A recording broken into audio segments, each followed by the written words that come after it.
discussion un petit peu de la Bhagavad Gita. C'est important de chanter, mais c'est bon aussi de savoir pourquoi qu'on chante et qu'est-ce qui est le but ultime de tout ça.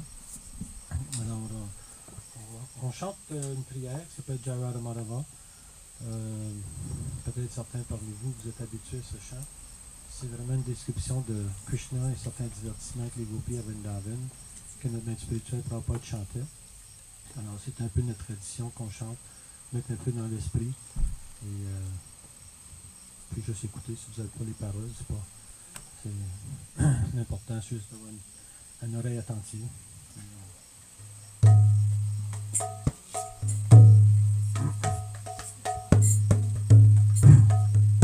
Jaya Radha Madhava Kunja Vihari Jaya Radha Madhava Kunja Vihari Jaya Radha Madhava Kunja Vihari Jaya Radha Madhava Kunja Vihari Gopi Jana Vallabha Jivanadhari Jaya Gopi Jana Vallabha Jivanadhari Gopi Jana Vallabha Jivanadhari Jaya Gopi Jana Vallabha Jivanadhari Yashodanandana Vrindavanarandana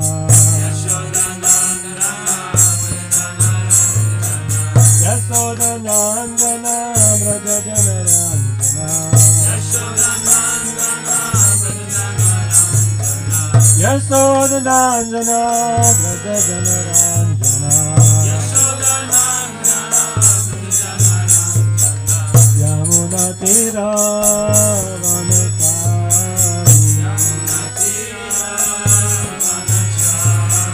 Yamuna Tira Vanachari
Krishna, Hare Krishna.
Jai Vishnupad, Pramsa Parivrajikacharya, Stang Shishimad, Sajvan Grasa Sivakiran Swami Shri Jai Vishnupad, Pramsa Parivrajikacharya, Sutran Shishimad, Sajvan Svati Siddhanta Sarvati Thakur Prabhupada Jai Grantara Shrimad Bhagavad Gita Ki Jai, Samaveda Bhakta Brahma Ki Jai, Go Premanandi, le Dwar de vos assemblées, le Krishna, le Dwar de vos assemblées, le Krishna, le Dwar Shri Guru, Shri Gauranga.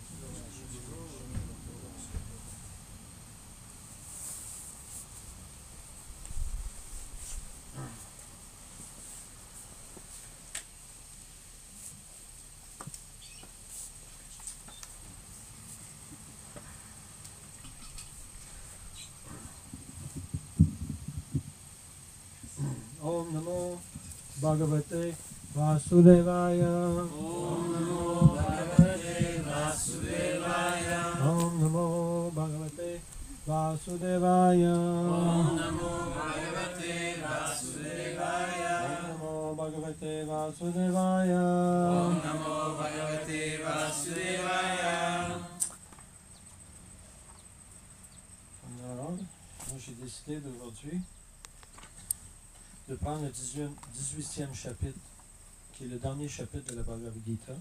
Bhagavad Gita qui veut dire le chant du Seigneur, qui a été parlé par Krishna lui-même à Arjuna il y a 5000 ans et plus. Et la perfection du renoncement. Krishna, c'est le 66e verset, pratiquement à la fin de la Bhagavad Gita elle-même. Et peut-être quoi, 72, je pense, 76 versets. Alors, plus, un peu plus. 60. Alors, c'est pratiquement à la fin, comme je dis, dans la Bhagavad Gita. Et Krishna, c'est une instruction qui donne à Arjuna, une des dernières instructions qu'il donne. Après avoir expliqué toute la Bhagavad Gita, il lui donne, en quelque part, il donne une dernière conclusion. Parce que lui, c'est quoi? Parce qu'il a expliqué beaucoup de choses, et on va le lire un petit peu ici dans le verset que la teneur est portée. Krishna a présenté différentes choses à Arjuna. Et lui donne à la fin, comme la conclusion de tous ses enseignements. Sarvadamam parachyaja mamekam saranam vraja aham tom sarvapapebhyo mokshashyami machucha. Laisse-là toute forme de pratique religieuse et abandonne-toi simplement à moi. Je te délivrerai de toutes les suites de tes fautes, n'aie nulle crainte. Alors ça, c'est ce que Krishna dit à Arjuna, de simplement s'abandonner à lui. Et dans le tonnerre reporté de Srila Prabhupada, il explique que le Seigneur a décrit divers aspects du savoir ainsi que plusieurs pratiques religieuses, la connaissance du Brahman suprême et de l'homme suprême, les différents Varna et Ashram. Alors Varna, dans la culture védique, tu as le Varna Ashram, que la société était divisée en 8 catégories. Alors 4 matériels et 4 spirituels. Alors Varna, c'est la catégorie des activités ou du matériel, on pourrait dire comment on est occupé. Et l'ashram, c'est quelle situation dans laquelle on se situe. Alors, le Varna, tu as les Sudras, on pourrait dire les collets bleus, ceux qui travaillent dans la société, qui aident à maintenir la société par l'ouvrage dans lequel ils font. Ensuite, tu as les Vaishyas, qui sont les hommes d'affaires, ceux qui font l'entreprise et tout ça. Tu as les Vaishyas aussi, c'est les fermiers, les gens qui font l'agriculture. En d'autres mots, ceux qui pratiquement maintiennent notre existence, à tous les besoins que la société a besoin. Ensuite, tu as les Kshatriyas, qui sont les militaires ou les administrateurs de la société, les politiciens, ce genre de personnes-là. Et ensuite, tu as les Brahmanes, les intellectuels, les prêtres, ceux qui réfléchissent un peu de la société, la direction dans laquelle la société devrait agir, se comporter, et les lois ou les principes dans lesquels on peut apporter pour que la société va s'émanciper, que les gens vont bien vivre, ils vont être aisés, ils ne seront pas menacés par d'autres. Alors, et ensuite, tu as les ashrams, qui veut dire le brahmachari, l'étudiant célibataire, que généralement, de naissance à l'âge de 25 ans, dans la culture védique, ça se suivait un peu plus, d'une façon plus strictement, mais aujourd'hui, c'est un peu plus lousse, on pourrait dire, là, que c'est pas si strict. Et alors, généralement, comme on voit ceux qui portent la couleur orange, l'orangé, safran, c'est ceux qui sont des moines célibataires. Ensuite, tu as les grihastas, ceux qui sont mariés, de l'âge de 25 ans à 50 ans, qui vont élever leur famille et tout ça. Ensuite, tu as le vanaprastha, qui porte aussi, comme moi, un vanaprastha qui porte du blanc, qui est marié tout de même, qui vit quand même avec son épouse, mais que les enfants sont mariés, qui sont rendus grands, qui ont leur propre partie de la maison. Et ensuite, tu as le sannyas, qui est l'ordre de renoncement, d'où il n'y a aucune association entre les femmes et possibilité de se marier. Alors, c'est l'ordre de renoncement, d'où la personne se dédie plus à une concentration plus profonde, on pourrait dire, à la vie spirituelle. Alors, la personne a déjà fait les étapes de sa vie. Alors, ça, c'est Alors, Krishna a déjà expliqué le varna et l'ashram, le sannyas, comme je viens de mentionner, le détachement, la maîtrise du mental et des sens, la méditation, etc. Et à présent, résumant la Bhagavad Gita, il demande à Arjuna de rejeter toutes les voies de la religion, qui va être intéressant, qu'il lui a exposé précédemment pour simplement s'abandonner à sa personne. Par cet abandon, Arjuna se verra débarrassé de toutes les réactions consécutives de ses actes coupables, car le Seigneur promet en personne de lui accorder sa protection. Alors, c'est un peu intéressant ici que Krishna dit à Arjuna de rejeter toute forme de religion, parce que, je peux me passer mes petites notes, j'ai pris des petites notes, parce que la mémoire est courte, surtout à mon âge. Les notes sont bonnes. Hein? Les notes sont bonnes. Oui, les notes sont bonnes. Puis là, c'est ça, dans le... Attends une seconde, là, on va m'orienter.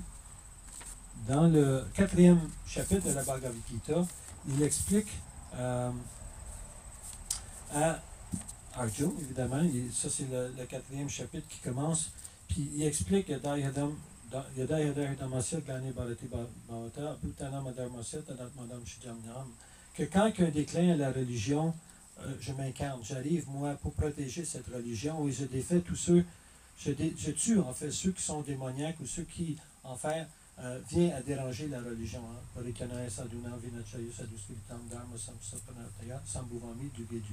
Alors, je m'incarne pour protéger la religion, Krishna dit. Et ici, il dit à Arjuna, rejette la religion. Ça semble une contradiction. Hein? Une minute, il dit une chose, puis l'autre instant, il dit l'autre chose. Alors, mais il y a une raison pourquoi que Krishna il dit ceci. Hein?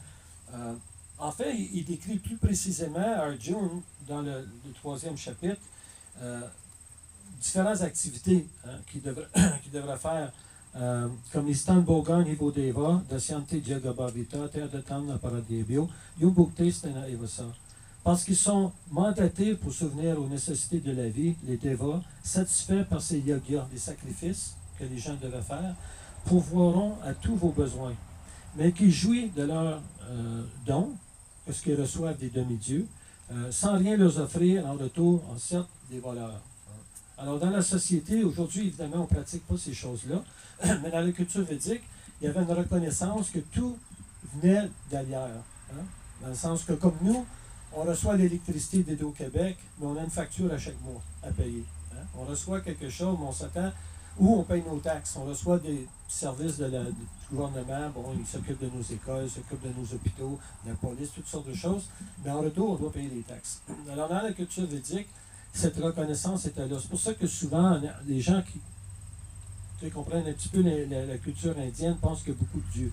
Hein, que les hindous adorent beaucoup de dieux, mais en effet, il n'y a rien qu'un dieu qui est Krishna, mais il y a beaucoup de demi-dieux hein, qui assistent, parce que Dieu lui-même ne se préoccupe pas nécessairement des activités matérielles et des compléments transcendantaux. Alors, ce n'est pas à le niveau dans lequel il agit. Mais il y a beaucoup de représentants qui sont des demi-dieux qui agissent pour lui. Et dans la culture védique, il y avait toujours une reconnaissance. Comme si on va avoir beaucoup de puissance, mais on adore le soleil, Surya. Si on veut de la pluie, on adore Indra. Hein? Si on veut une santé, on adore les Kumaras. Alors, si on veut une bonne épouse, un bon époux, ben là, on a Uma, l'épouse de Shiva. Alors, il y avait différentes adorations qui étaient plus précises, on pourrait dire. Et ceci, ben, c'est Krishna l'encourage. Il dit, si tu ne fais pas ces sacrifices-là, tu ne fais pas ces choses-là, ben, tu commets des péchés ou tu es un voleur. Parce que tu prends quelque chose qu'en fait, sans reconnaître où est-ce que cette chose-là vient. Alors, c'est une pratique religieuse que Krishna aussi est en train de dire à Arjuna de pratiquer, de faire ceci. Et il explique Evam pravartitam chakram nanuvartam yita hitya agayor indriya rama mogam parta sajivati. Mon cher Arjuna, être humain qui naquit pas le cycle, n'accomplit pas le cycle de yagya établi dans les Védas, vit assurément de le péché, ne vivant que pour les plaisirs des sens, son existence est en vain. Alors, encore Krishna, il explique davantage à Arjuna comment il devrait se comporter, comment il devrait agir. Mais le problème avec tout ça, c'est que tous ces sacrifices-là, finalement, c'est juste pour le maintien du corps, le plaisir des sens. Et c'est là le problème que Krishna plus tard explique à Arjuna, que quelqu'un qui est simplement intéressé à satisfaire ses sens, qu'il est dans la corporation, tu sais, il s'identifie avec le corps matériel, ben, il ne peut pas transcender. Il ne peut pas vraiment avancer spirituellement. Parce qu'il est juste absorbé dans le corps matériel. Alors, c'est bien dans un sens, parce que la culture védique néglige personne. Alors, il y avait 3 divisions dans la culture védique, qui étaient le Karma Kanda, Dhyana Kanda et Upasana Kanda. Alors, Karma Kanda, c'est les activités qui traitent avec la matière, les nécessités de la vie quotidienne. Le karma, tu vois, on dit le karma, mais le karma, c'est une activité, une action qu'on fait. Et selon l'action qu'on fait, on va récolter. Comme la Bible dit, comme vous semez, vous allez récolter. Alors, le karma fait qu'on fait une action, on fait une activité, il y a un résultat bon ou mauvais. C'est pour ça que les bouddhistes, eux autres, leur approche, c'est d'arrêter de chaque activité. Puis là, il n'y a plus d'activité, il n'y a plus de réaction, on atteint le nirvana. Mais le nirvana, c'est vraiment un suicide spirituel. C'est comme si tu vas voir le docteur, puis tu amènes ta fille ou ton garçon, tu dis, ma fille, mon garçon, il fait une fièvre, et c'est incroyable, alors le docteur, il donne une injection, tu t'en vas chez toi, puis l'enfant, il meurt. Là, tu reviens voir le docteur, tu dis, moi, ben, mon fils, il est mort. Oui, mais est-ce que la fièvre est partie? Oui, la fièvre n'est plus là non plus. Bon, ben, correct, c'est bon. J'ai enlevé la fièvre. Oui, mais tu as tué la personne. Tu sais, c'était pas ça l'idée. T'sais. Alors, bouddhiste, c'est ça, c'est que tu arrêtes chaque activité. Alors, il n'y a plus de réaction, mais il n'y a pas d'existence. Tandis que la conscience de Krishna, c'est une autre étape. Où lui, on agit, mais une autre mentalité. Alors, évidemment, on est forcé d'agir. Alors, ceux qui sont très matérialistes, la culture védique ne les rejette pas. Ils disent, OK, faites-les dans ce sens-là. Notre mot, ne soyez pas un voleur. C'est comme nous autres, on veut vivre, on veut avoir nos trucs, on a nos voitures, nos maisons, on a une place à vivre et tout. Mais on reconnaît le gouvernement, puis on paye nos taxes. Puis on est honnête dans la façon qu'on va cueillir notre argent. On va travailler honnêtement, on va avoir un emploi, on va recevoir une paye, un salaire à chaque semaine, puis on est honnête, puis c'est bien. Mais il y en a d'autres, eux, non, moi je vais voler. Je vais gagner ma vie, mais en volant les autres, en trichant les autres. Tu sais, je vais aller exploiter sur Internet, puis on a toute l'expérience de recevoir des téléphones, puis des hacks d'informatique, puis c'est du monde qui veut nous vendre des produits, puis nous faire créer toutes sortes de choses. Alors, ce genre de personnes-là, ben, oui, ils gagnent leur argent, mais d'une façon criminelle. Alors, la culture védique dit, oui, tu peux faire ces choses-là, mais pas d'une façon criminelle.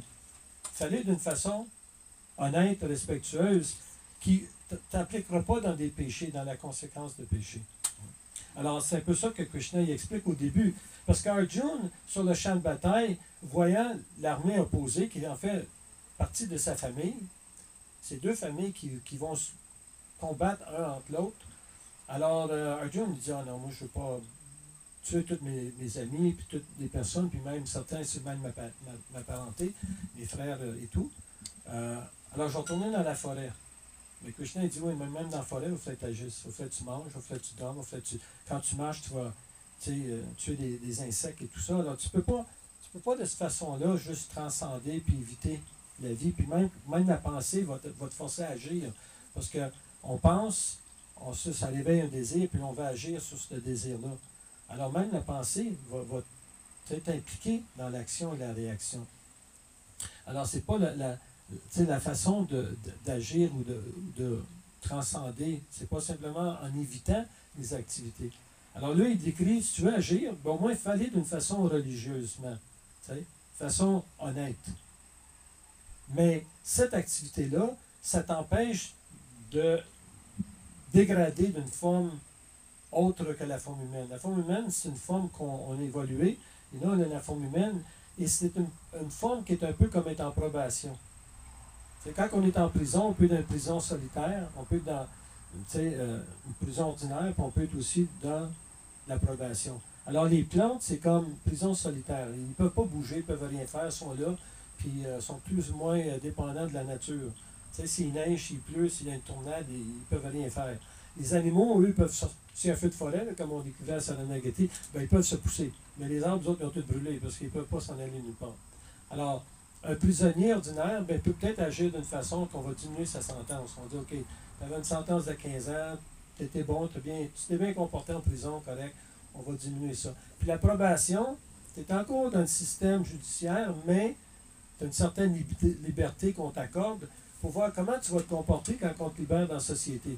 Tu vas-tu retourner à tes activités criminelles ou là, tu vas, t'as compris, puis là, tu vas te comporter adéquatement. Alors, la forme humaine, c'est cette possibilité. Les plantes, les animaux ne créent pas de karma. Eux, ils subissent le karma. Mais l'être humain, lui, il subit son karma, mais il peut aussi changer le karma. Il peut agir d'une façon qui neutralise le karma, il n'y a plus de karma. Ça, c'est la perfection de la vie humaine. Mais pour transcender, pour agir d'une façon qu'on n'a plus de karma, il faut être avec la personne qui est transcendantale. Ça, c'est Krishna. C'est pour ça que Krishna dit ici d'abandonner les formes de religion. Parce que la religion, c'est des activités de sacrifice et tout, mais c'est toujours centré sur soi-même. C'est sur mon bien-être, comment moi je vais être en faisant ces choses-là. Il n'y a pas un abandon, un sacrifice vers Krishna, de dire, OK, j'abandonne tout, puis je me place dans les mains de Krishna. Mais c'est certain, l'abandon, c'est pas quelque chose que la plupart des gens veulent faire. Parce que l'abandon veut dire que tu enlèves tous tes moyens de te protéger. Hein? Quand il y a une guerre, là, puis le côté opposant se soumet à l'armée adversaire, puis il lève le drapeau blanc, là, la première chose, OK, donnez-nous toutes vos armes, donnez-nous tous vos moyens de nous attaquer. Puis là, une fois qu'ils n'ont plus d'armes, ils n'ont plus rien, mais là, ils sont vraiment victimes de le côté opposé qui est victorieux. Alors là, c'est comme, qu'est-ce qu'ils vont faire de nous autres, les autres? T'sais? Ils vont être gentils, ils vont avoir de la compassion, ou souvent, ils violent les femmes, puis ils tuent le monde, puis tu sais, c'est une escalade de violence, parce que là, les personnes n'ont plus de moyens de se défendre. Souvent, c'est un abus. Tandis que Krishna, quand il dit de s'abandonner, c'est pas pour nous abuser, c'est pas pour nous exploiter. En fait, c'est pour notre bien-être. Puis c'est pour ça qu'il dit que moi, je vais te protéger de toutes tes activités péchées. Toutes les choses que tu as faites dans tes vies antérieures, tu n'auras pas besoin de faire comme nous autres, les chrétiens, dans le temps, on allait à la confesse, on confessait nos péchés, puis le lundi, on recommençait nos péchés. Parce qu'il n'y avait pas de purification, il n'y avait pas un goût supérieur qui nous empêchait, parce que c'est ça, c'est la seule chose qu'on connaissait, tu sais. Puis on pouvait blâmer le diable, puis dire, c'est le diable qui m'a motivé à faire ces choses-là, tu sais. Mais, conscience de Krishna, c'est que ça nous donne un goût supérieur, quelque chose de meilleur. Alors, on remplace ça avec quelque chose de mieux, et on n'a plus cette tendance-là de vouloir agir d'une façon qui est contraire à notre nature. Tu sais, le péché, en fait, c'est quelque chose qui est contraire à notre nature, parce que nous, on est des âmes spirituelles. On est censé s'engager dans une dévotion spirituelle, pas dans des activités matérielles. Mais parce qu'on s'identifie avec le corps matériel, mais là, on a une tendance de vouloir. Et selon les modes de la nature, l'ignorance, la passion, la bonté, ça a une teinte, ça teint notre vision. C'est comme porter des lunettes, tu sais, quand on porte des lunettes de soleil, ça change un peu notre vision, tu sais. Ça nous protège du soleil, mais en même temps, ça donne une teinture à la lentille. Alors, quand tu as une lentille noire, tu vois d'une certaine façon. Si tu as une lentille rouge, tu vois d'une certaine façon, ou jaune. Mais c'est pas que la lumière du soleil a changé, c'est ta perception à cause des lunettes. Alors, nous, à cause de conception du corps, on s'identifie d'une certaine façon, puis selon les modes qu'on est dedans, l'ignorance, la passion et la bonté, on va être influencé ou attiré par certaines choses. Et quand on, à travers la connaissance que Krishna nous donne, on peut venir à venir un niveau de ce qu'on va transcender, surmonter même la bonté qu'on appelle Sudasattva. Parce que l'ignorance, c'est Tamagun, la passion, c'est Rajagun, puis la bonté, c'est Rajagun. Mais Sattvagun. Mais quand on peut transcender, parce que même si on est dans la vertu, on peut des fois tomber dans l'ignorance, on peut des fois être influencé par la passion, il peut y avoir un changement. Mais quand on vient sur la plateforme spirituelle, là, on n'est plus influencé du tout par les modes de la nature. Alors, Krishna, il veut qu'on vienne à ce niveau-là. Mais en même temps, il ne peut pas s'imposer. Hein? Parce que c'est un échange d'amour que Krishna veut avec nous. Et l'amour ne peut pas être imposé. On ne peut pas imposer l'amour. On peut agir d'une façon que la personne peut nous aimer, mais on ne peut pas l'imposer. Alors Krishna, il donne cette liberté à tout le monde, mais il nous donne un chemin. Il dit, OK, si tu peux pas faire ça, si tu ne peux pas t'abandonner 100% à moi, OK, bien au moins agis de telle façon. Utilise ton intelligence pour être dans la vertu. Puis si tu ne peux pas utiliser ton intelligence, bien, utilise tes sens d'une façon que tu ne sois pas dégradé. Puis cette dégradation-là, bien, c'est en pratiquant des activités religieuses, des sacrifices et tout ça. De cette façon-là, on ne se dégrade pas. On va au moins rester à un certain niveau. Et graduellement, peut-être, si on est fortuné, comme c'est dit, Bahunam Janmanamante, Gyanamam Mam Prapadyate, Vasudevam Sambhamiti, Samahatma Sudolba. Après plusieurs vies, on va devenir tanné ou fatigué du monde matériel, on va devenir épuisé. Puis là, on va se dire, OK, je n'ai assez. Et quand une personne vient à ce stage-là, tu sais, c'est un peu comme on donne l'exemple de mâcher une gomme. Tu manges la gomme, c'est bien, mais à un moment donné, il n'y a plus de jus dans la gomme. Puis là, tu peux la mettre de côté et la prendre le lendemain, mais il n'y a plus de jus. Tu peux continuer à mâcher, il n'y a plus de jus. Alors, le monde matériel, c'est un peu comme ça. On essaie de jouer de différentes façons. Puis à un moment donné, du moins, on espère devenir au point d'épuisement. De ce qu'on dit, écoute, j'ai déjà fait ça, j'ai déjà vu ça. Là, tu sais, il doit y avoir d'autres choses dans le monde matériel. Il doit y avoir quelque chose au-delà de juste la vie banale quotidienne. Et quand une personne, ça peut prendre plusieurs vies, mais vient à ce stage-là, là, la reine Kunti dit que quand il est plus illusionné par la beauté, par la richesse, par la connaissance, toutes ces choses-là, là, il peut prendre le service dévotionnel d'une façon sincère. Parce que Chaturvida Bhajantimam, il y a 4 sortes de personnes qui viennent à Krishna. Ceux qui sont malheureux, ceux qui sont en détresse, ceux qui sont pauvres, ceux qui sont curieux. Alors, ces 4 personnes-là, ils viennent à Krishna, mais celui qui est, en fait, au-delà du curieux, celui qui est sage, qui a une certaine sagesse, lui, il peut prendre vraiment la conscience de Krishna plus au sérieux. Parce que celui qui est juste en détresse ou financièrement pauvre, une fois que ça s'est comblé, ben là, il a eu que ce qu'il voulait. Il a prié à Dieu, Dieu était gentil, il a donné l'argent, il n'est plus en détresse, alors là, il n'est plus tellement intéressé. L'importance de Dieu n'est plus tellement là. Tandis que la personne, bon, l'autre a une curiosité, c'est comme aller voir un film, tu vas voir un film, c'était intéressant, mais c'est pas que la personne a l'intention de changer sa vie par rapport à ça. C'est juste qu'il s'est amusé, c'était entertainment, on dit en anglais, là, il s'est amusé, ça a passé les 2 heures. Mais mais la personne qui a une certaine sagesse, c'est des choses que lui-même a compris. Il réalise. Comme moi, avant de devenir dévot, j'avais analysé et vu des choses. Tout va en cercle. Tu sais, le temps est en cercle. Les planètes tournent en cercle. L'univers tourne en cercle. Autour, tu sais. Alors, il doit une clé, quelque chose pour ouvrir ce cercle-là. Je ne savais pas à propos de la réincarnation, le karma, tout ça. Mais j'avais un pressentiment qu'il doit une façon d'ouvrir ça, ce cercle-là, parce que sinon, on va continuer pogner comme un petit hamster qui court dans une cage. Là, on les voit courir un petit peu, puis ça court, mais ils vont nulle part. T'sais. Alors, j'avais l'impression, moi, à 17 ans, que je courais comme un petit hamster, là, puis je m'en allais nulle part. Mais quand j'ai rencontré les dévots, là, ils m'ont parlé de karma, de réincarnation, tout ça. Là, j'ai dit, OK, wow, là, je comprends quelque chose. Là, je peux voir et comment agir d'une façon de ne pas continuer dans le cercle vicieux de la mort de la naissance. Alors, c'est un peu pour ça que Krishna, il explique ici à Arjuna qu'il ne devrait pas, il devrait abandonner la religion. Et ici, le 7e chapitre enseignait que seul celui qui s'est affranchi de toutes les conséquences de ses péchés peut entreprendre d'adorer le Seigneur Krishna.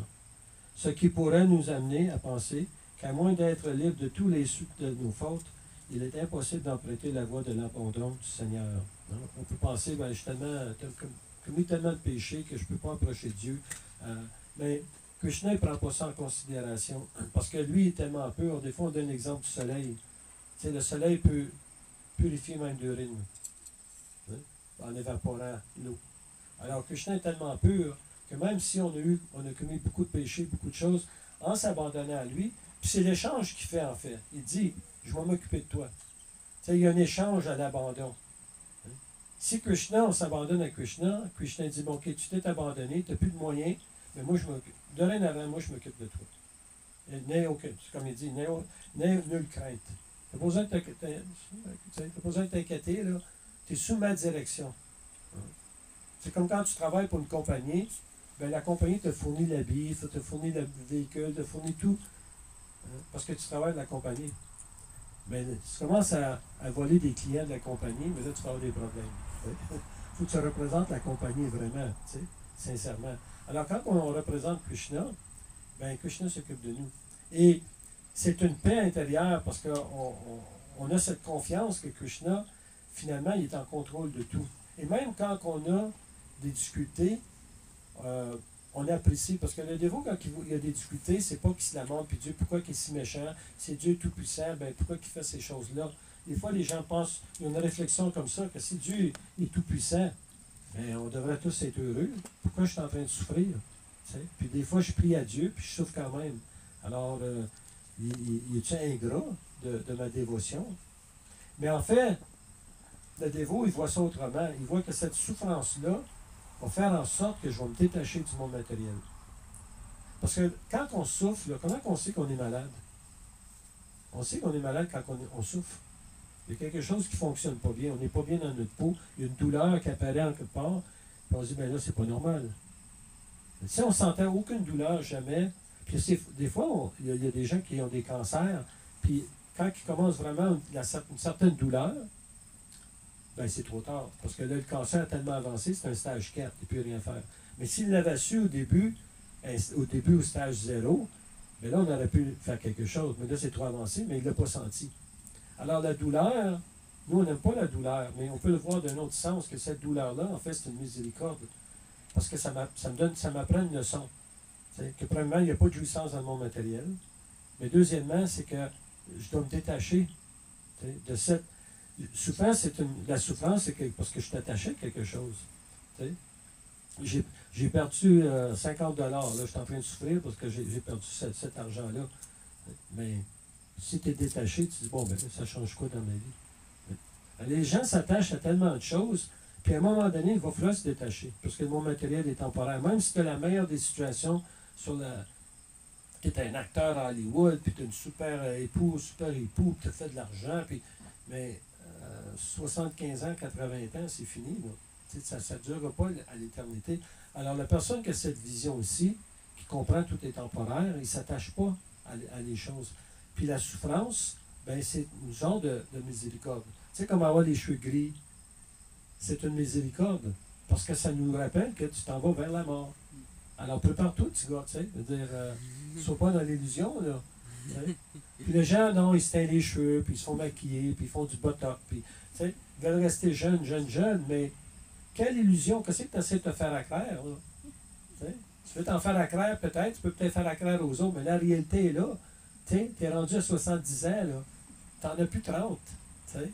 Tu peux peut-être vouloir garder, pour avoir une apparence de quelqu'un de 30 ans, mais la réalité n'est pas là. Alors, cette vieillesse-là, c'est une miséricorde. T'sais.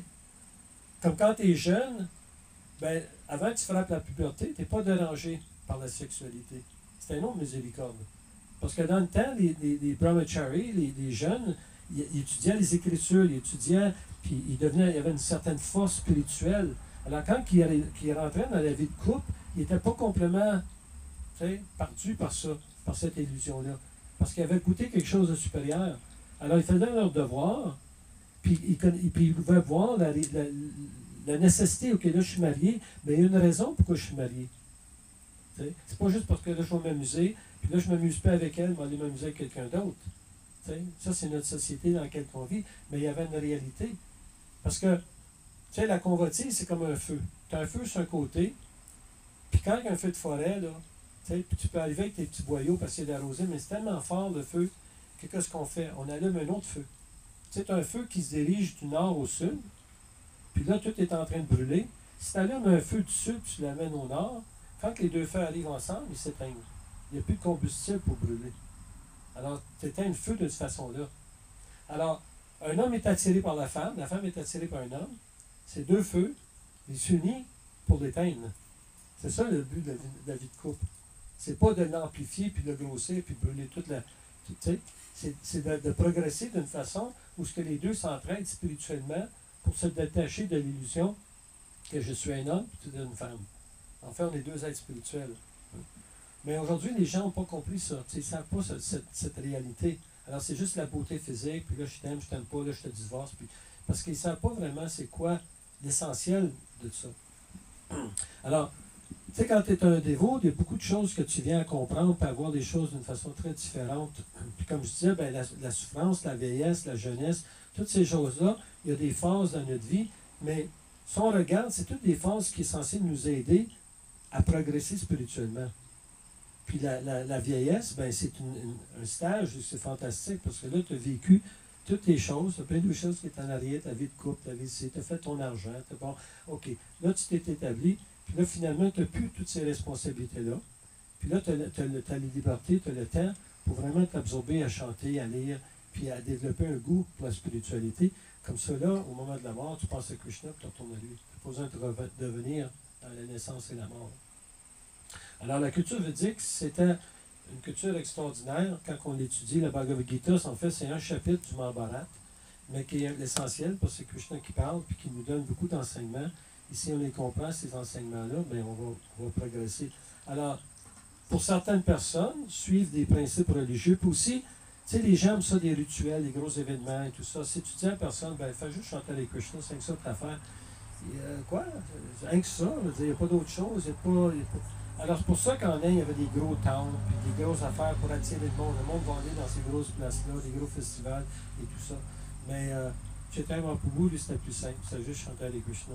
Parce que le chant de Krishna, le nom de Krishna est un nom différent de Krishna. Et la raison qu'on chante Hare Krishna, c'est pour s'associer avec Dieu.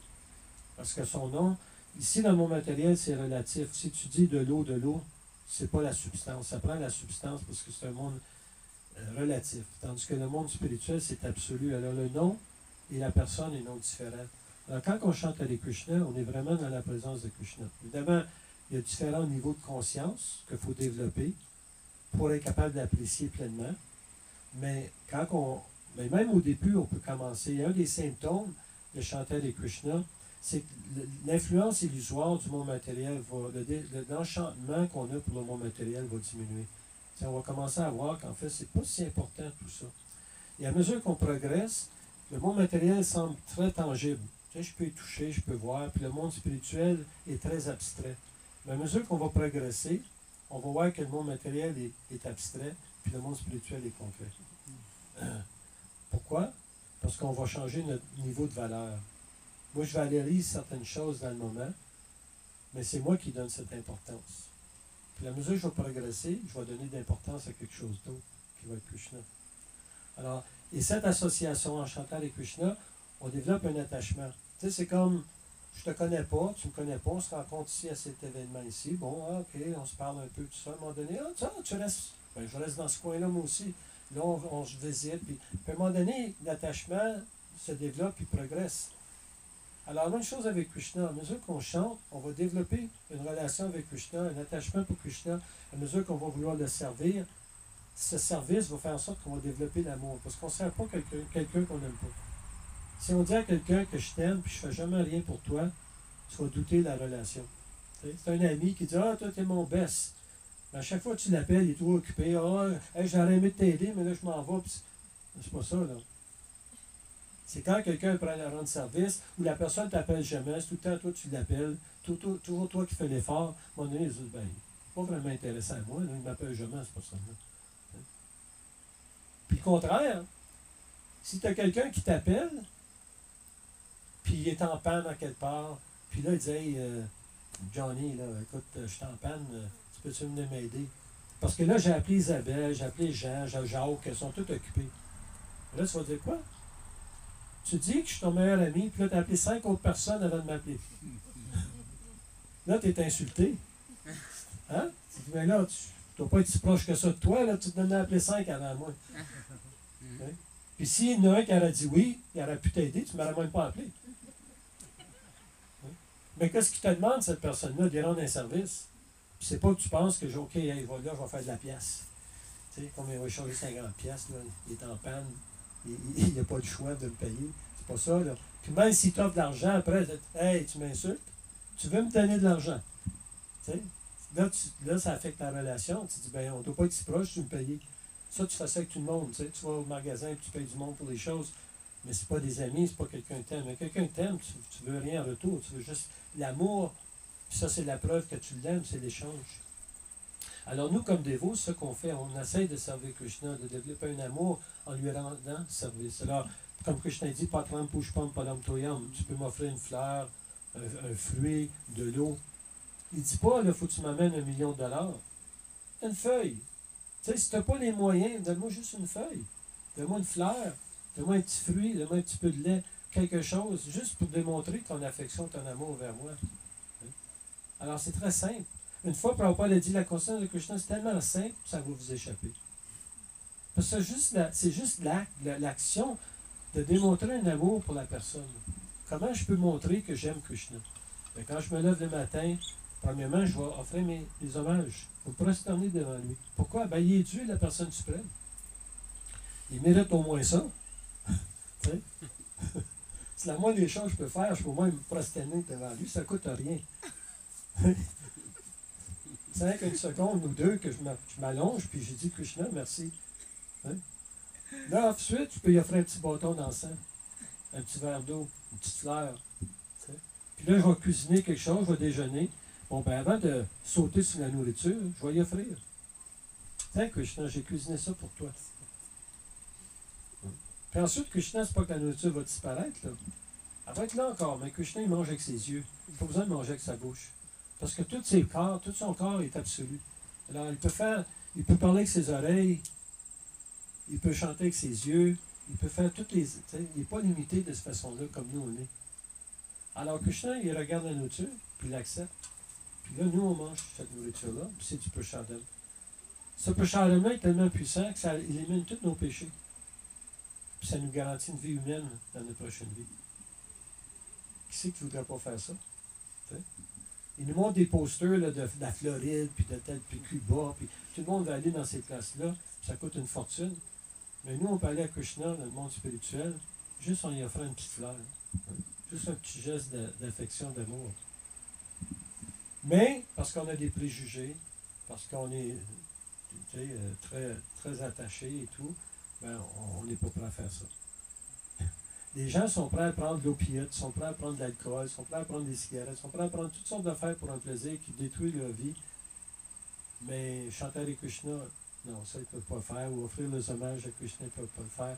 Ils sont tristes, ils ne sont pas fortunés dans ce sens-là. Parce que la société ne donne pas ce genre d'éducation-là. La société va nous éduquer comment devenir des esclaves économiques. Faire un paquet d'argent, la dépenser, puis être attaché à toutes sortes d'affaires, puis parce qu'on veut tellement de choses, puis la société nous en présente tellement, que là, il faut travailler comme des esclaves 40 heures par semaine, être pogné dans le trafic. Puis là, parce que je vais acheter toutes ces choses-là. Puis l'argent, ben, c'est la source de plaisir. Puis après 2-3 semaines, ce truc-là ne m'intéresse plus, là, ça me prend d'acheter une autre chose. On est toujours en train... Alors, on n'est plus des esclaves avec des chaînes et des boules, mais on est des esclaves économiques. Parce qu'on a toujours besoin de faire de l'argent. Puis il y a tellement de choses. Mais nous, on dit non, mais le plaisir n'est pas extérieur. Le plaisir est à l'intérieur. Va vers toi-même, qui est ton âme. Parce que une fois l'âme va partir, là, le corps est où? Okay? C'est quand l'âme sort du corps que là, le corps n'a plus de valeur. C'est l'âme qui est dans le corps qui crée cette importance-là. Puis comme dévot, ben, on voit un âme dans chaque espèce. Alors on est en admiration de Krishna, parce qu'il a créé Krishna. Tellement extraordinaire. Hein? Alors on est toujours en amour.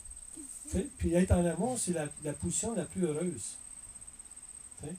Quand tu es comme émancipé, là, on voit des fois des petits jeunes couples, là, ils sont tellement entre eux autres. Là, c'est beau à voir. Ils sont en amour, là, puis ils ont 17, 20 ans. Là, puis sont, mais le dévot est toujours comme ça, lui, parce qu'il voit Krishna partout.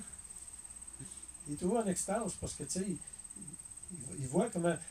Parce que la science, quand nous parle d'évolution, tout ça, là, puis, mais moi, je me demande comment que les fleurs, une petite fleur, elle a décidé, bon, au moment, ma fleur va être rose. Moi, j'aime pas le jaune. Puis l'autre petite fleur a décidé, elle va être orange. Puis, comment que les fleurs savent? La plante, elle connaît des couleurs, puis elle sait comment produire ça. Ça ne fait pas de l'évolution, là. Ça ne fait pas vraiment de sens. T'sais. Puis, même si tu es impressionné par l'évolution, tu ne peux pas aimer l'évolution. Mais tu peux aimer Krishna. Tu peux être en admiration de l'évolution, de la création, puis tu peux aimer Krishna. C'est ça qu'on cherche.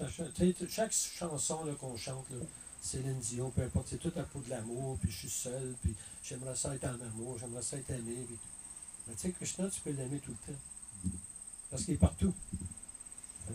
On le voit dans toute sa création. Alors, c'est ça. Alors, la conscience de Krishna ne nous limite pas juste à des rituels, puis une religion, tout ça. C'est bien, c'est comme une base, mais là, il faut que ça monte, il faut que ça développe plus haut que ça, il faut que ça aille à un niveau qu'un niveau spirituel, pas juste un rituel. Mais c'est bien qu'il y en ait, la religion, tout ça, pour engager le monde, mais la religion peut changer. Tu sais, je peux être un chrétien aujourd'hui, un musulman demain, un hindou l'autre journée, mais nous, ce qu'on pratique, ça s'appelle Sanatan Dharma. Dharma, ça veut dire l'occupation, puis Sanatan éternel. C'est quoi mon occupation éternelle? Hein? Là, je suis québécois, bon, je veux la langue française, c'est ça. Ma vie passée, j'étais quelque chose d'autre, puis la vie prochaine, je vais... Tu sais, alors, je suis toujours en train de changer ma vision des choses basée sur mon corps, ma naissance et tout ça. Mais éternellement, l'âme, c'est quoi sa position? C'est quoi ce qu'il fait, l'âme? Ben, il est un serviteur. Pourquoi moi je suis un serviteur? Parce que Krishna est un serviteur. Krishna il aime nous servir, il nous a créés pour nous servir. Et quand on prend ça en considération, comment généreux Krishna est, tu sais, il a créé tellement de fruits, de couleurs, des goûts, des saveurs différentes. Tu sais. Alors tu manges un fruit, là, tu dis, waouh, Krishna est tellement extraordinaire, il a créé cette mangue. Tu sais. Il a créé cette pêche, cette poire, cette pomme, tu sais, avec une belle couleur qui est attrayante, que je veux la manger. Tu sais. Alors, quand tu regardes des choses comme ça, tu vois les choses beaucoup différemment. Tu sais. Puis tu peux apprécier tout le monde. Tu n'es pas envieux des autres parce que tu es satisfait. Alors, tu dis, ah, ben lui, il est intelligent, il mérite ça. Ah, lui, il est riche, elle est belle, l'autre est ça. Fantastique. Pas besoin d'être envieux. Tu mérites ça. Tu as fait des choses dans ta vie passée que la Krishna te récompense dans cette vie-ci. Mais moi, j'ai quelque chose d'autre qui me satisfait davantage. Parce que je sais que je suis un homme spirituel, puis j'ai une relation avec Krishna. Alors, je n'ai pas besoin d'être envieux de personne, je n'ai pas besoin d'être jaloux de personne, je n'ai pas besoin de me venger contre d'autres. Et si quelque chose m'arrive, ben, je comprends que c'est ma vie antérieure. Comme vous semez, vous allez récolter. Alors là, je suis en train de récolter des choses que j'ai semées de ma vie passée. Je n'ai pas besoin de blâmer cet individu-là. Lui est juste l'agent de l'activité. Mais il n'est pas la cause de l'activité. Il est juste l'agence dans laquelle que l'activité se fait. Alors, dans cette façon, le dévot est toujours en paix. Hein? Il n'est pas égoïste, il n'est pas gourmand, il n'est pas en train d'essayer de tricher les autres. Parce qu'il sait bien que ça n'a pas de valeur, ces choses-là. Ça m'amène où? Même si j'ai 1 million dans la banque, OK, combien de voitures je peux conduire? Hein? Combien de sandwichs je vais manger? Hein? Je peux juste en manger une ou deux, même si j'ai 1 million dans le compte en banque. Parce que je suis limité.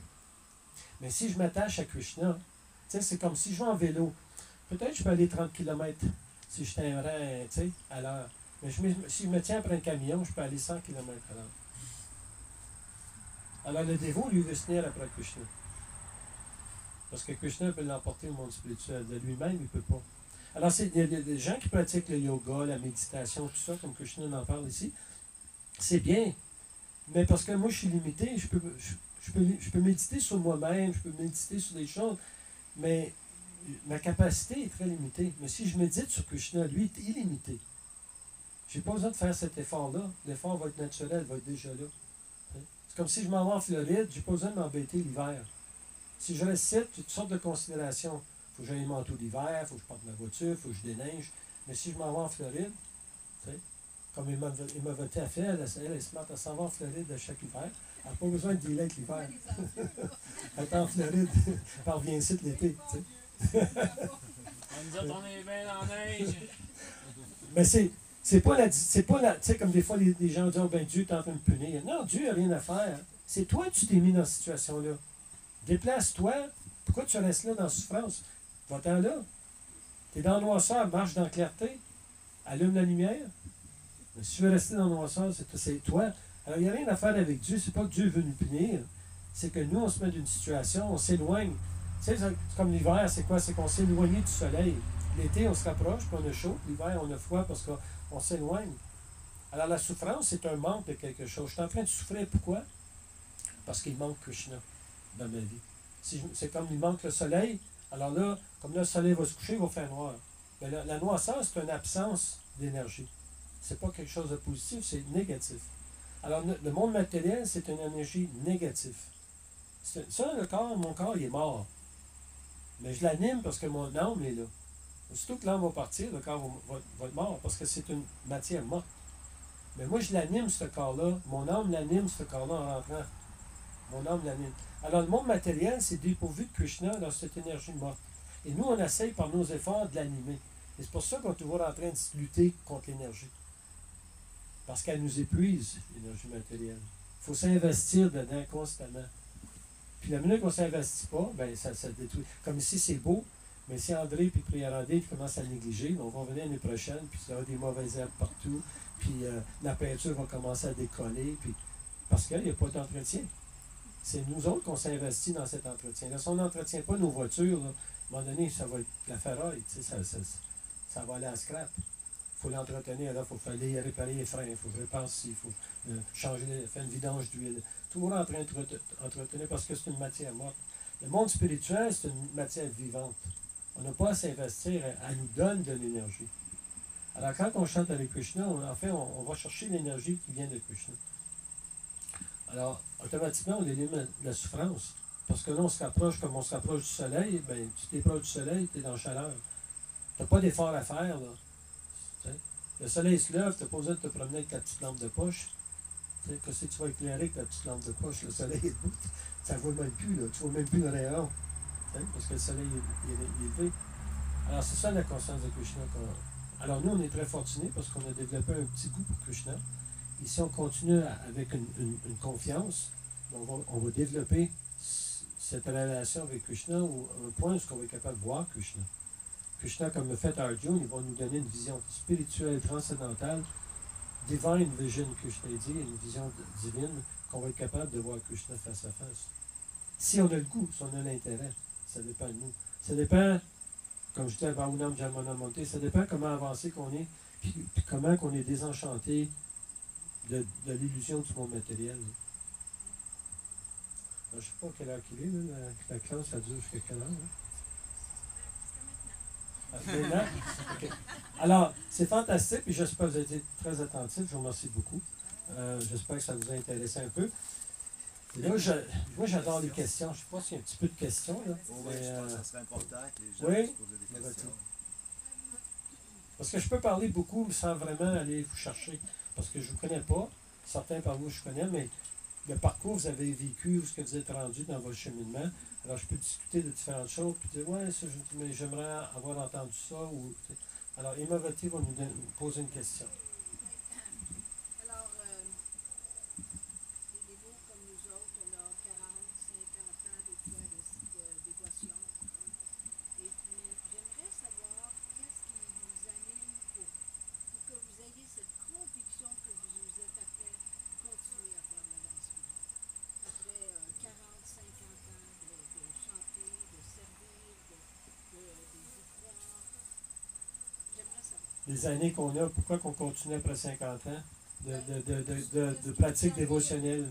Qu'est-ce qui vous anime? Qu'est-ce qui vous fait? L'expérience. Oui, c'est ça. C'est l'expérience qu'on a vécue. On a reçu quelque chose.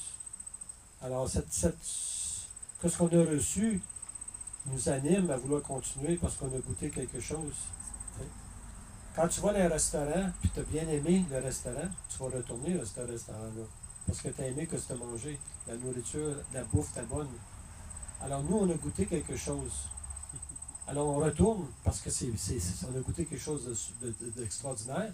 Et on peut le comparer à d'autres choses. T'sais, on peut voir d'autres choses autour de nous, puis ça ne se compare pas. T'sais. Alors, c'est simple. T'sais, si tu as regardé une TV en noir et blanc, puis là, tu as une TV en couleur, c'est facile d'abandonner la télévision noir et blanc parce que tu en as une en couleur. Alors, quand tu as quelque chose de meilleur, hein, c'est très facile d'abandonner les choses inférieures. Alors, comme dévot, on goûte quelque chose d'extraordinaire. Puis quand on chante, là, dit Anandam Buddhi Vardhanam, c'était un océan d'extase. Puis nous, on goûte une petite goutte, mais il y a un océan qu'on peut plonger dedans. Donc, vos années vous ont apporté plusieurs plaisirs duquel vous pouvez relater puis encourager votre procédé. Oui. Puis les gens cherchent le bonheur, mais le bonheur, c'est des hauts et des bas, c'est des vagues. Nous autres, on chante le contentement. Ça, c'est la mode de vertu. D'être comblé dans notre vie. On ne cherche pas des montagnes russes. On est comblé dans notre vie. Alors, il y a ça. Puis évidemment, il y a la philosophie qui est là, il y a l'assemblage, on voit le progrès que d'autres font. Alors, on est une société sociale aussi. Là, on ne vit pas comme des ermites seuls, on voit le progrès de d'autres, puis l'avancement de d'autres. Alors, ça aussi, c'est encourageant de voir les gens que ça fait. On n'est pas seul à pratiquer. Il y en a plusieurs qui pratiquent. Alors, Avez-vous eu des temps dans votre dévotion où est-ce que vous avez eu comme un down, il a fallu que vous remontiez personnellement? non, la seule chose qui m'est arrivée, moi, quand j'ai joint, c'est qu'après une semaine, mon mental a dit OK, tu l'as fait, là. Ta-da-da-dam! Tu sais, là, tu t'es abandonné, qu'est-ce que tu as fait, là? Qu'est-ce que tu as pensé, là, tu sais? Alors, je me dis, ben écoute, alors là, je me parlais à moi-même, tu sais, j'ai dit, écoute, là, tu as fait 17 ans dans le monde matériel, fait 17 ans dans la conscience de Krishna, puis là, au moins, tu vas être capable de juger, parce que là, tu vas être égal, là, tu vas faire 17 ans d'un bord, 17 ans de l'autre. Après ça, mon mental ne m'a jamais achalé. Mais là, j'y parle à lui, là. Tu as passé 34 ans, c'est correct. Là, ça fait 50 ans, alors, tu sais. Ça fait 50 ans cette année. Swami appelle ça trying to be sane in an insane world. Mais tu sais, vraiment, la société, qu'est-ce qu'elle a vraiment nous présenter, vraiment, tu sais.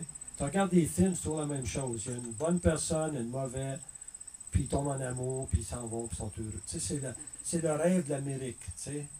C'est-à-dire que là, tu vas vivre une vie romantique, tu vas faire de l'argent, puis... Non, mais tu sais, c'est pas la réalité. Les voitures, c'était censé être un extase. Wow, on va me promener, tout ça. C'est pas un extase, c'est l'enfer. T'es pogné dans le trafic tout le temps. Tu sais, en moyenne, tu roules 30 km à l'heure. Tu sais, des fois, tu vas à 100, mais après ça, tu pognes le trafic encore. Puis là, tu sais, on est parti de Rosemère ici, c'était l'enfer. Tu sais, la construction, puis OK, les avions, wow, ça va te libérer. Tu arrives 3 heures en avance, il y a toutes sortes de sécurité, ils ouvrent tes bagages, tu sais, ils te pincent le nez, voir si tu as de la cocaïne ou je sais pas trop dans le nez. Puis, tu sais, c'est comme ridicule. Tu sais jamais si tu vas passer aux douanes, ils vont t'arrêter. Alors, c'est l'enfer. Mais c'est des affaires qui étaient censées nous aider. Puis en plus, là, c'est le réchauffement de la planète, le ci et ça. Puis... Mais moi, je dis aux gens, pourquoi vous êtes énervés avec le réchauffement de la planète? On est en train d'évoluer. Les dinosaures sont disparus, on va disparaître, puis ça va être d'autres espèces qui vont évoluer. Alors, on n'a pas à se préoccuper de ça. Pourquoi vous arrêtez ça? C'est le progrès, c'est l'évolution. On fait partie de l'évolution, nous autres ici. Là. Alors, tu sais, si sérieusement, tu regardes la nature du monde matériel, là, c'est ridicule qu'on soit ici. T'sais. On devrait être valorisé plus que ça. T'sais, moi, je mérite d'être une place qui est bien meilleure qu'ici. T'sais. On est quand même fortuné au Canada, là, on n'est pas en Ukraine puis d'autres places, tout ça. Donc, il faut quand même s'apprécier quand même. On vit quand même d'un beau pays, mais c'est très limité quand même. T'sais. Alors, il faut prendre l'avantage, dire, bon, on est d'un pays qui nous donne une certaine liberté, on peut chanter les Krishna, on peut. Il y a d'autres pays que ça serait peut-être plus difficile. Là. Si c'est en Pakistan ou d'autres places, peut-être que ce serait plus difficile de chanter Hare Krishna. Mais au moins, on a ce privilège-là. Mais si on ne prend pas avantage, c'est comme on a bâti un feu et on n'allume jamais l'allumette. Ça a donné de quoi de bâtir le feu? Tu sais, tu as tout préparé, comme là, on va faire un feu tantôt. Ben là, si Priyaradha nous prépare un beau feu, mais on n'allume jamais l'allumette. On est là pour on garde le bois. C'est un peu ridicule. Tu sais, le feu, c'est pour l'allumer. Alors, nous autres, on a la belle forme humaine, on a toutes les facilités, mais on n'allume pas l'allumette. On n'allume pas la conscience de Krishna. Alors, on a un problème. Mais, c'est certain que quand tu partages la conscience de Krishna, ben, tu goûtes quelque chose de tellement supérieur que tu n'es pas tellement intéressé à participer dans d'autres affaires, d'autres choses. Alors, puis les doutes, ben, moi, j'ai été personnellement fortuné, j'ai pas eu de doute. Là. Mais il y en a d'autres. Il y en a qui participent, puis ils quittent, puis ils retournent dans le monde matériel, puis ils retournent à fumer de la cigarette, puis ils retournent dans leurs vieilles habitudes, c'est triste. Mais récemment, j'ai rencontré une dévote. Elle dit, j'ai dit, ah, c'est le fun, tu recommences à venir au temple, tout ça. Elle dit, oui, j'ai été 13 ans à tourner dans le monde matériel, puis à faire mes affaires. Puis là, je suis revenu, puis j'ai une détermination de faire. Là, j'ai goûté, puis j'ai bien vu qu'il y avait, tu sais, j'ai comme trempé une deuxième fois, là, puis j'ai bien vu qu'il n'y avait absolument rien là-dedans. Là, je suis revenu avec une détermination de foi, de faire. Alors, des fois, ça prend ça. Ça prend que quelqu'un retourne, regoûter, essayer de voir si le monde matériel a changé, mais ça n'a pas changé. En fait, ça se détériore Ça a souri. à vue d'œil. Permet d'autres. Oui, oui, allez-y. Je ne sais pas si vous avez d'autres questions. On adore les Surtout questions. pour les gens qui sont nouveaux, peut-être. Ne soyez pas gênés, là, on adore vraiment les questions. Laurence, je vais tout vous pointer, là. Laurence, la sainte. Bon, ben, c'est bien de voir que vous êtes tous convaincus. Alors, on va espérer qu'on va, chacun de nous, être capable de continuer dans ce cheminement-là, de la conscience de Krishna. Et comme si nous autres, on a beaucoup de livres, on est très ouverts, on aime ça discuter de la philosophie. Puis l'intelligence, c'est le cousin de l'âme. Alors, si vous êtes convaincu avec votre intelligence, là, vous allez être en mesure d'agir sur cette intelligence-là puis progresser spirituellement. La conscience de Krishna, c'est une vie active. On activement offre nos choses à Krishna. Alors, ben, je vous remercie beaucoup. Vous êtes très gentil, très attentif. Merci. Hare Krishna. Grâce, Lakshmana, Prabhu,